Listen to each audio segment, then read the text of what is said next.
So do you need to count calories in all of your food every day for the rest of your life? Well, as always, that depends on you, but generally no. Now, some people like to do this, they need to do it, they need to count calories because it suits their way of thinking, they like that analytical style, or more often when people are just starting up, it's a very, very useful tool for them to do. And that's because people are often underestimating or overestimating how much calories are in a certain food.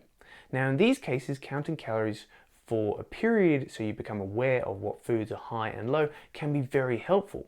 But once you understand that, you don't often need to continue to count calories in the long term. So maybe do this for a month or two.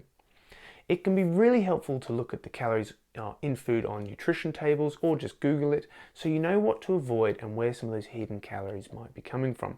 For example, a lot of people drink 2 to 3 cups of coffee a day with milk.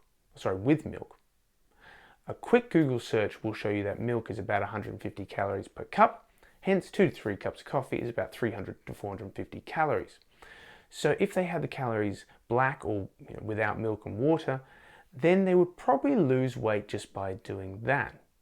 Hence, being aware of your calories in food can be very helpful, and I'm going to talk about that and how to read nutrition labels and all that sort of stuff in another video.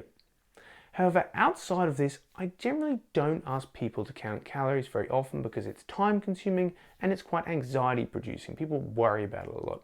And studies really show this, that it actually doesn't make much of a difference in the long term whether you do or you don't. So again, it's what works for you. The overall quality of your food and the quantity of the food is what matters.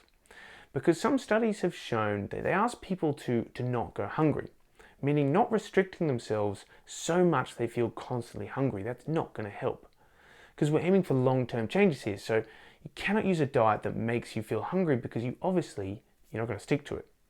So rather than think of this being as a sign to a calorie counting diet, think of it as your new eating pattern.